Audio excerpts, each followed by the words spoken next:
आजपासून माझं डाएट सुरू. अरे, समोर वडापाव दिसतोय आता. जाऊ दे. आजपासून नको, उद्यापासून डाएटला सुरुवात. असं कोण कोण करतं सांगा बघू. सर्वात पहिल्यांदा बटाट्याची भाजी करूया. मिक्सरच्या भांड्यामध्ये आलं आणि मिरचीचा क्रश करून घेतला आहे. कढईमध्ये तेल गरम झालं की उडदाची डाळ, राई आणि जिरं घातलं आहे. छान तडतडलं की त्यामध्ये कढीपत्त्याची पानं घालूया. हिंग आणि आलं मिरची क्रश केलेलं तेही वाटण यामध्ये घातले.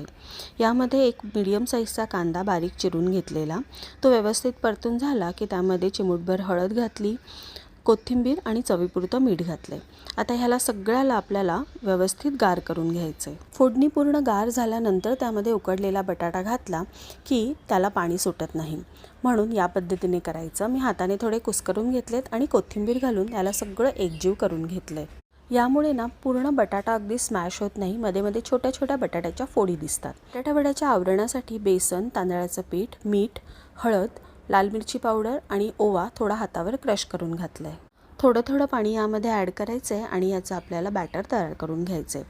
एकदम पाणी घातलं ना की बेसनच्या गुठळ्या होण्याची शक्यता असते. 5 मिनटं मिश्रणाला रेस्ट दिली तोपर्यंत आपलं तेलही तापलं आहे. त्यामध्ये हे जे मिश्रण आहे ना ते असं सोडलं म्हणजे आपला हा जो चुरा आहे ना तो तयार झाला आहे.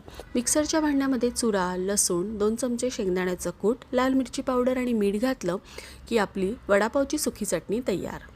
दुसऱ्या चटणीसाठी मी इथे पुदिना, कोथिंबीर, लसूण, मीठ, डाळवं, अर्धा लिंबाचा रस आणि तिखटासाठी मिरची घातली आणि आपली हिरवी चटणीही तयार झाली.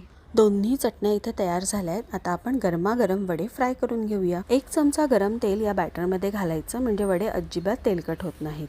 आणि आपण जे बटाट्याच्या भाजीचे चपटे बॉल करून ठेवलेले ना ते सगळीकडून व्यवस्थित कोट करून आपण या तेलामध्ये सोडूया. वड्याचं मिश्रण व्यवस्थित फेटून घेतलं.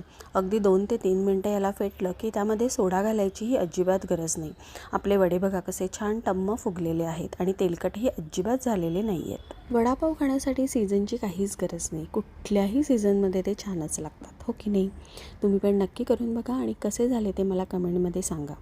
आता आपले सगळे वडे, शिवाय चुरा आणि मिरच्या सगळं झालेलं आहे. मस्त असेंबल करूया आणि वडापाव खायला तयार. बाहेर मस्त पाऊस पडतोय. या वडापाव खायला. व्हिडिओ बघितल्याबद्दल धन्यवाद.